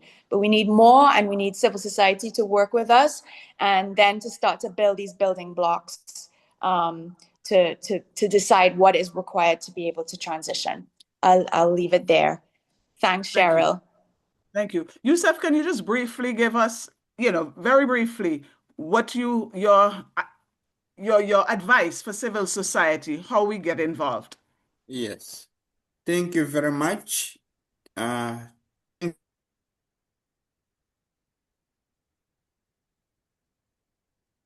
Youssef, you muted. You're muted. Okay, yeah. Now you getting me? Yes, yes. Yeah. Thank you very much. I wanted to talk about from the civil society perspective. I wanted to talk about the role civil society can play or other players can support in bringing the voices of the voiceless into the international agenda. As you know very well, most of these resources, whether it is oil or even other resources, whether it is gold mining, in most cases you find their mining is taking place in remote areas, and the very affected communities never have a chance to have their voices heard in international decision-making platforms. And I wanted to talk about the community green radios. I think whether in Africa, whether in Asia, whether it is in the Caribbean states, we need to look at the role of community radios vis-a-vis commercial radios. Here in Uganda and the East African region, the experience is that the commercial radios are always profit oriented, and therefore they will never go down, dig deep into these host communities and try to host or amplify voices of those people who are poor. They will always be interested in the big businessmen who have capacity to pay for radio space, who can be hosted because they are able to pay, they are able to advertise, they are able to promote their businesses. In that way, it means that in your intervention logic, if you don't have community green radios that majorly look at the poor and the less privileged and bring their voices on top to be heard in local, national, regional, and international platforms, you will always find that perhaps you are in bigger meetings or platforms like the COPs, but you are having actually the bigger polluters are the ones like the COP that took place in Brazil last year. Oil lobbyists were more than even the environmental activists. Why? Because instead of promoting the voices of those who are suffering at the hands of oil and gas extraction, we are forgetting them. And I think community radios can help us bridge this gap. If we want to promote our advocacy and make sure that we balance these discussions, we need to make sure that we bring as many voices of those who are suffering at the hands of the fossil sector to these local, regional, and international platforms. Thank you very much. That is really very important, that we are elevating those voices of the people that are most affected by these. So, Dr. Hospitalis, very quickly, what can ministers of health do to assist us as we move ahead as important stakeholders in this work?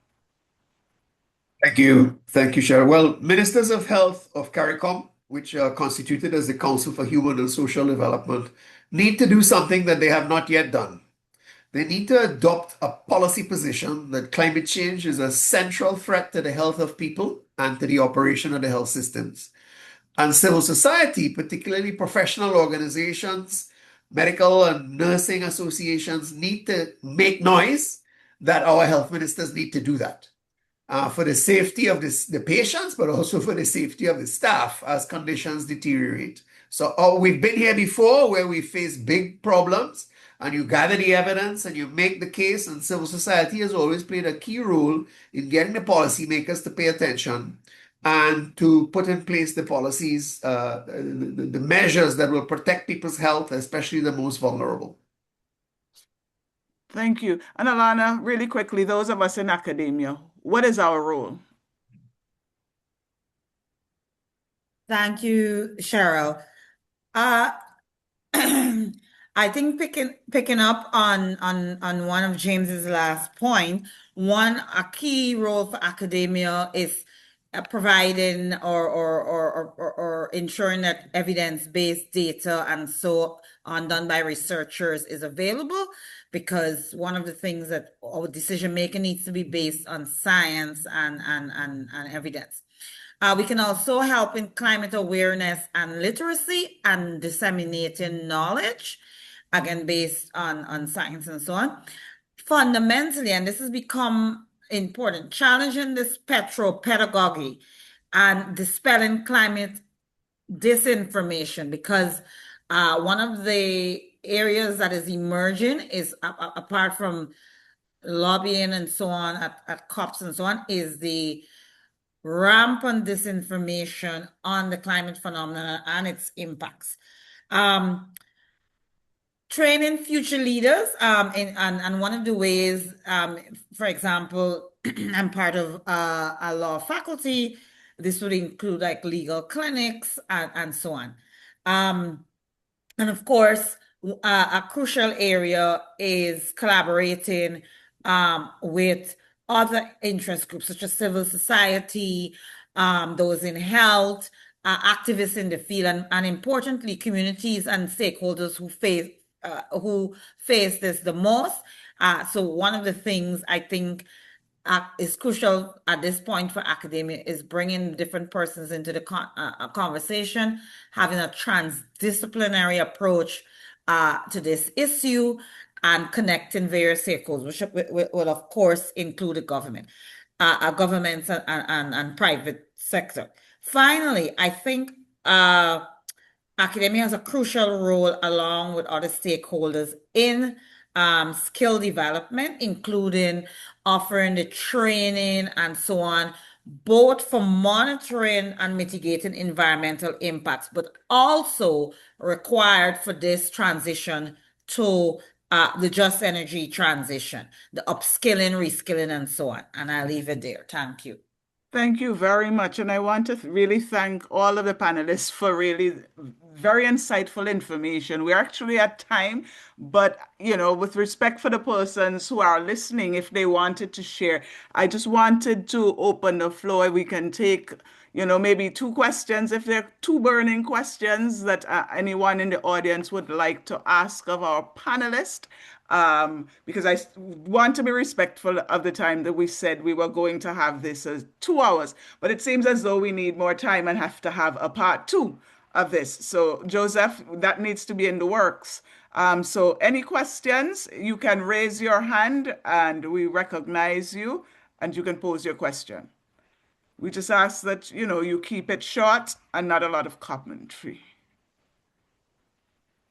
Steve, are there any questions in the chat or any raised hands? Because I'm not seeing. There are no raised hands at the present moment, and there's been some comment in the chat, but nothing that is actually a direct question. All right. So well then, as we wrap up then, if there are no questions, and I'm giving one other opportunity to give, I'd then ask the panelists if there is anything that you would like to respond to that any of the panelists, your fellow panelists, I see Joseph's hand. Joseph? Another question, because I'm trying to respect the time also, the time factor, but if people want more information, we can supply them with some information points on the true story of Chevron in Ecuador. And also there's some information we can share on the situation in East Africa. So they can get in touch with us for more information. And also, the recording of this will be sent to all those who register, and also it will be on YouTube. We'll inform you about that. I won't prolong the conversation. I agree with you that we need a part two of this. Yes. All right. I see Glenn. Glenn has his hand up. Glenn, Steve, if you can unmute Glenn Gersey. Yes, thank you for allowing me a question as well. I had my question in the chat. As maybe I'm mistaken, but less attention has been given to the net zero notion. And I do think that if all countries in the world, I might be a bit naive, adhere to the net zero notion, then the production of fossil fuel might become less relevant as a problem. And at the same time, I also wanted to iterate that it's not only climate, it's not only fossil fuel that is causing climate change, but also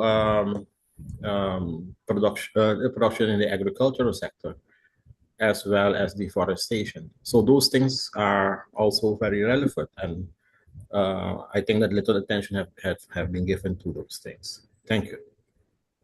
Thanks, Glenn. Let me just interject that we were very intentional in looking at fossil fuels in terms of this particular event, but we do acknowledge that there's certainly multiple reasons for our, decline in climate. Any of the panelists want to address what has been raised by Glenn, though? Well, yeah, I mean, deforestation and the destruction of nature is a significant contributor because when you burn down or cut down forests, you release the carbon.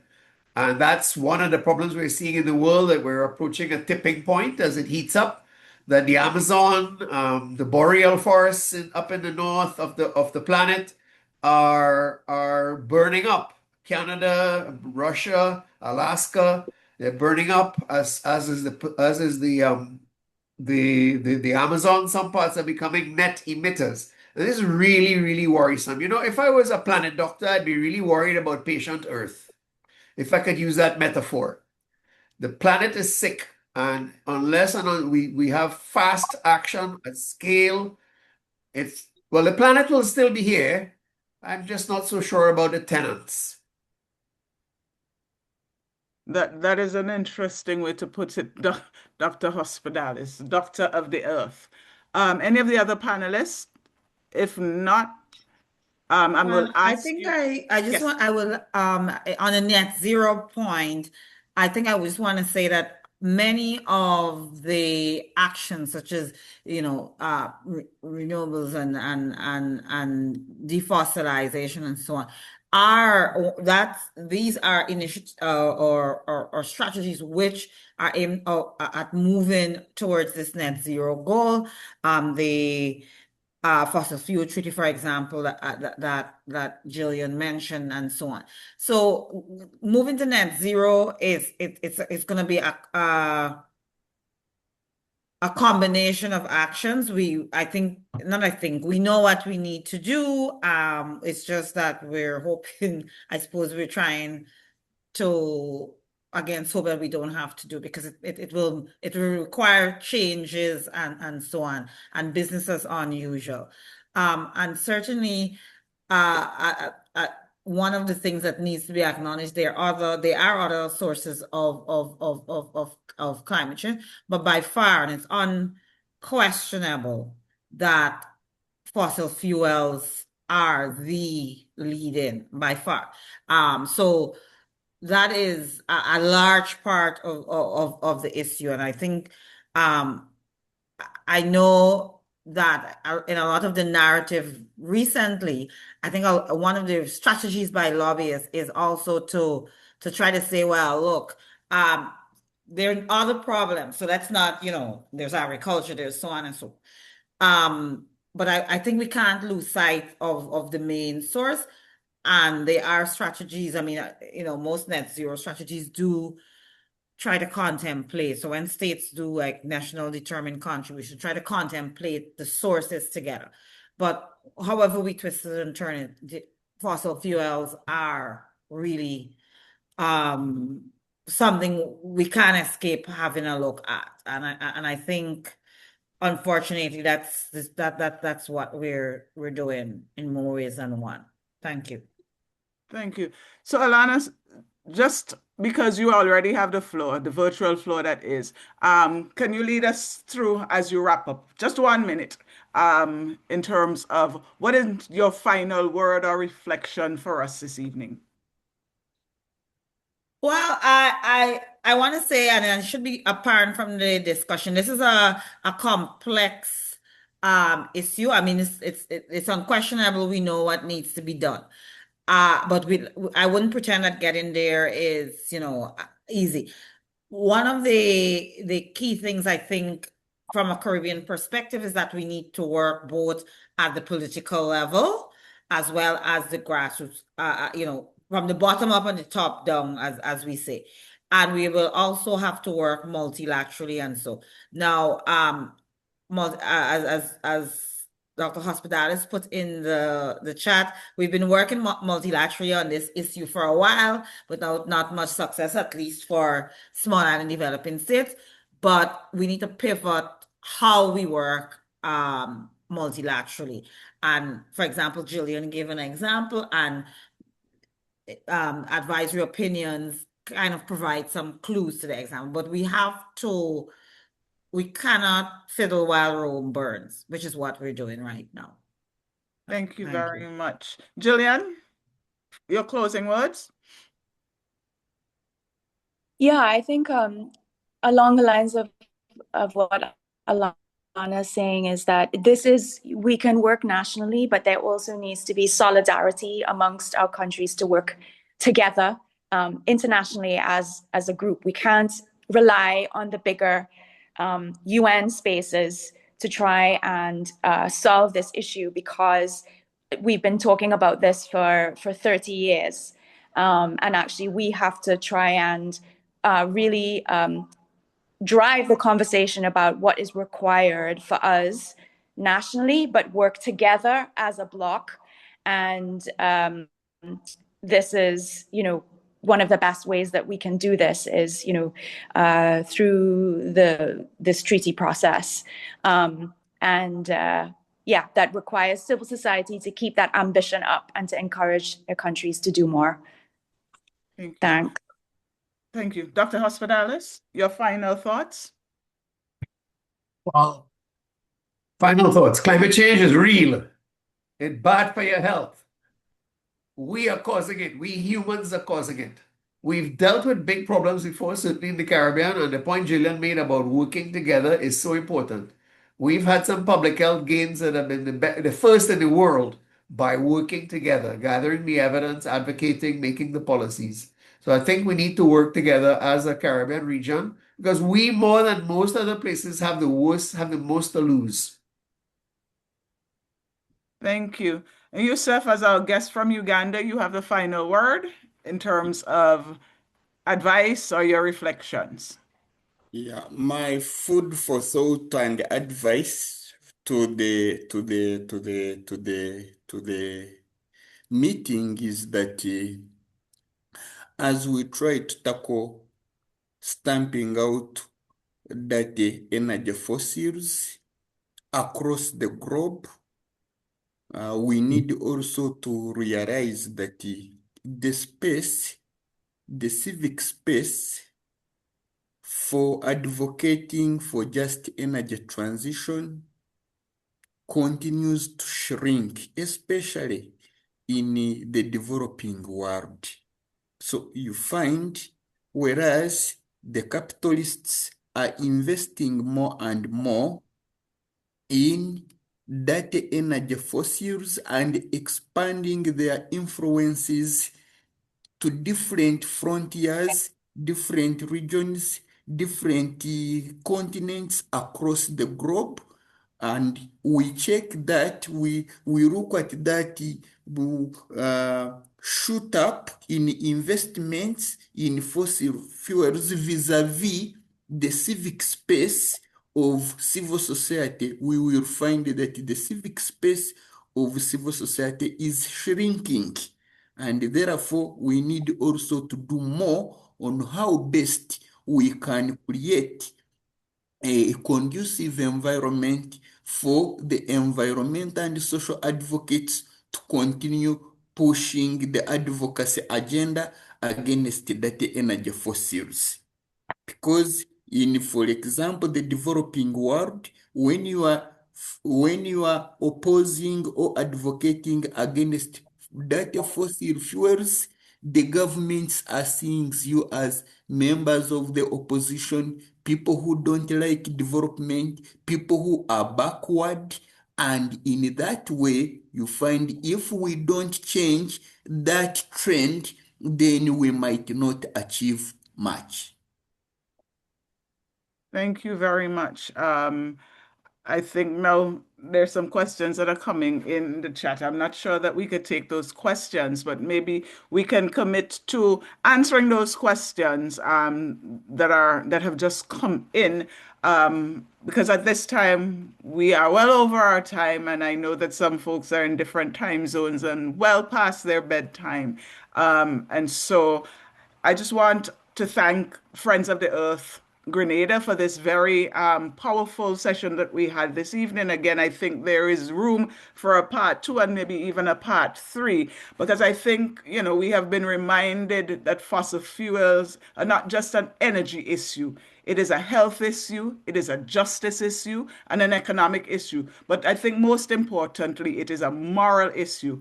And so the journey towards a just transition is complex, but it is already underway and requires courage, solidarity, and sustained action from all of us. So there is room and space for us to continue this conversation. So my apologies for those who posed questions and we were not able to get to them. We'll try to see how we can respond to them some way in our follow-up.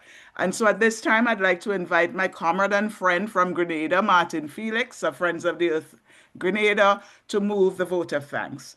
Martin?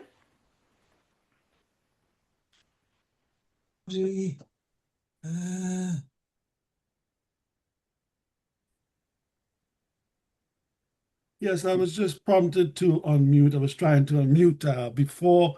If I can just quickly also, I would like to show my screen, and I'm not able to do that. I'm not sure why, but if I can get permission to do so. If not, I can just do it without it. Go ahead, Martin. You can do so now. Yeah. Let's see. Okay, I'm still not able to do it. I'm trying to unmute to show my screen, but I have just made you a co-host, so you should be able to do it now. Okay, just 1 second. Okay, so there we are. Okay, very good. All right, so wonderful, wonderful. Okay, guys. Again, this was quite an illuminating experience here, and my name is Martin Felix. On behalf of Friends of the Earth Grenada, we extend our deepest and most heartfelt thanks to everyone who made today's event possible. Fossil fuel finance and the future of the Caribbean states, and on a healthy conundrum. And a conundrum it is. It was meaningful and powerful gathering. Today's event was especially significant as it was convened in the loving memory of Dr. Winston D. Thomas and Michael Nanan Jones, two individuals whose lives and work embodied intellectual courage, social justice, and unwavering commitment to the dignity of Caribbean people and the planet we share. And the speakers today all embody this, and it was such a wonderful tribute to both of the founding members of some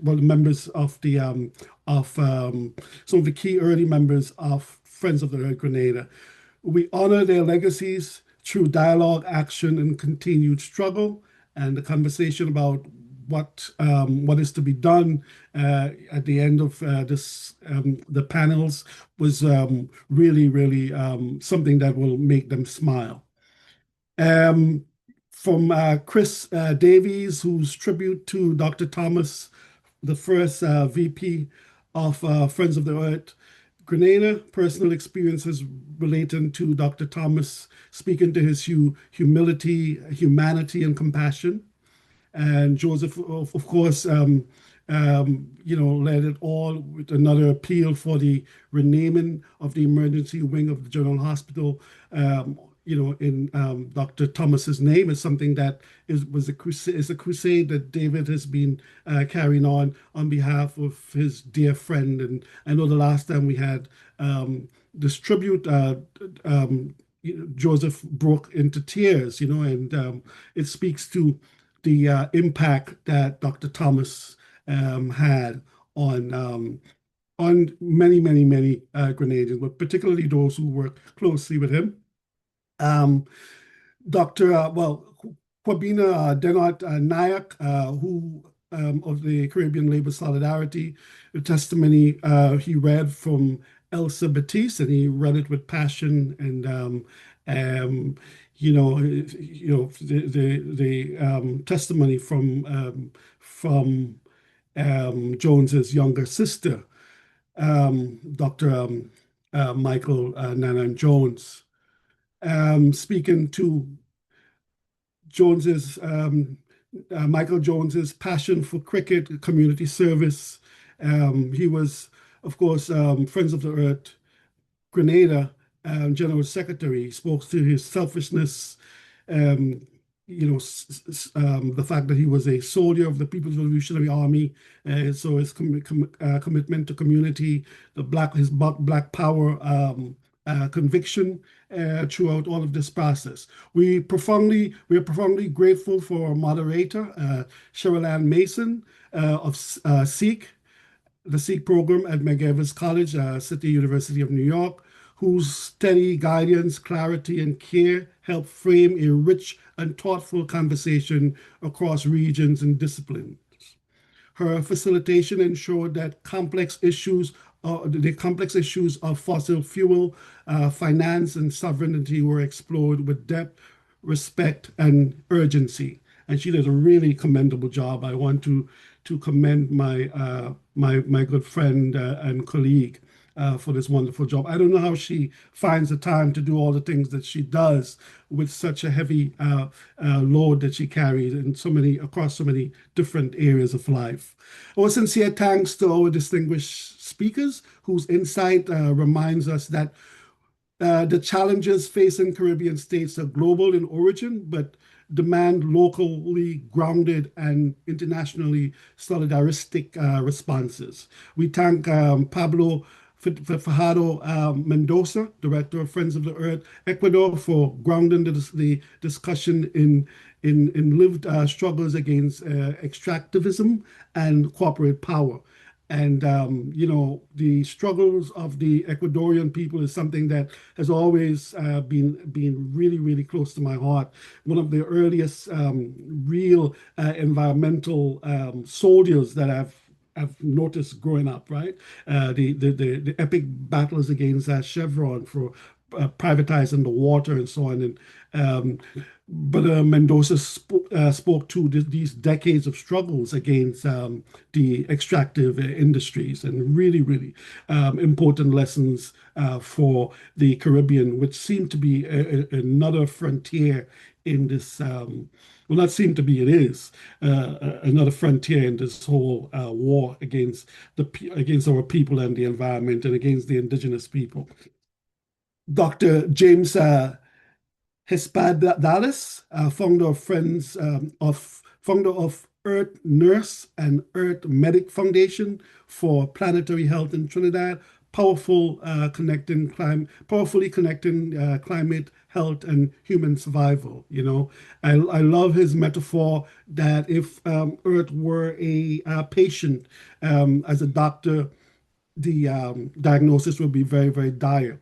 But I think the people that we've heard tonight seem to be really, really excellent support for a doctor like Dr.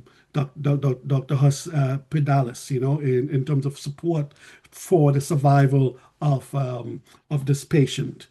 Julian Cooper, political director at the Fossil Fuel Treaty Initiative in the UK, for the illuminating pathways towards global accountability and just transition that she expounded upon, you know, and really, really important for us to really press our governments and really get deeper connections to civil society in really pushing this transition agenda going.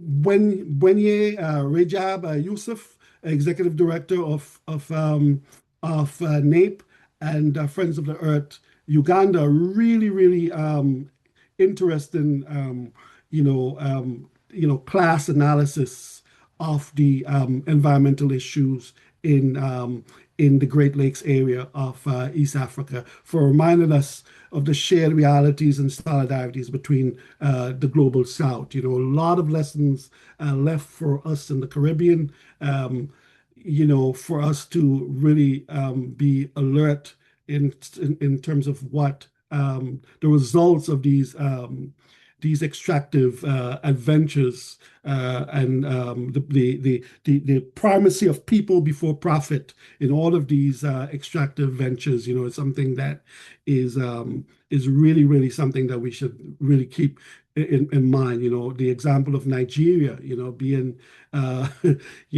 this supposedly this huge oil well of a country, and yet such abject poverty, and the fact that the people of Nigeria is still not connected to the grid, you know, in large part.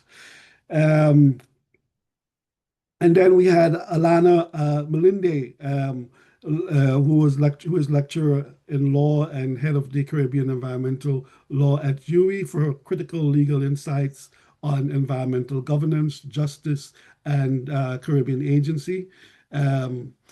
Really insightful lessons all. And this was like a Sunday school, really. I mean, it's late. My Sunday schools used to be early in the morning, and it was hard for me to stay up. But tonight, even at this late time, you know, I could not but pay close attention. So gripping was all of this. Last but not least is the translation services of Matilde Noffel, whose Yeoman translation services kept us all connected across the language barriers. You know that something that we should always continue to overcome, either technologically or in terms of our own professional development. And I want to commend Matilde for the fact that she is one of those people that can facilitate this process. We also wish to thank our audience whose presence truly mattered. You could have been doing something else, yet you chose to spend your precious time with us. For some of you, it is already past midnight and fast approaching midnight in other cases.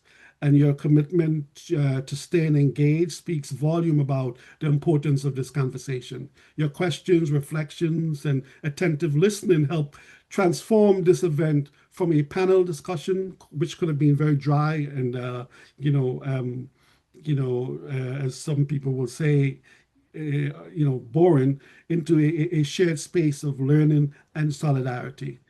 And finally, we thank everyone who worked behind the scenes to organize and support this event. I know that there's a lot of work involved with it. And again, Sherilyn and Brother Antoine, Professor K, and all the others, you know, the amazing work that you guys have done. And I can see the hard work by virtue of the product, you know. And so we affirm our commitment at Friends of the Earth Grenada to continue fostering dialogue, resistance, and action in defense of climate justice, environmental sovereignty, and the future of Caribbean states. May we carry on the spirit of Dr. Winston and Michael Nanan Jones, Dr. Winston Thomas and Michael Nanan Jones, not only in remembrance, but in resolve. Thank you all. Thank you very much, Martin. I think I see Joseph's hand. You want to have a final word, Joseph? Not the final word. Just want to say a special thanks to Mathilde, because Mathilde could have been sleeping, and also for her effort or contribution in helping us with the flyer. She did the flyer for us. There was many back and forth. So I want to thank her for that. And also Steve for staying up and making the Steve Cushion for making for through Caribbean Labour Solidarity and the University College of London, Zoom facility to make it available, and also Corbina, and I said Corbina and Chris also for helping to make this thing what it is. Thanks everybody, and hope to see you next year in such an activity if I'm still alive, and also as we continue working on the issue of fossil fuel during the course of the year. Thank you for this, Joseph. Thanks for adding on the. Thank you, everyone. Steve. Yeah. Thanks again. Good night. The journey continues. Good night. Indeed Thank it is. you. It does. Journey now start. Journey now start. Thank you.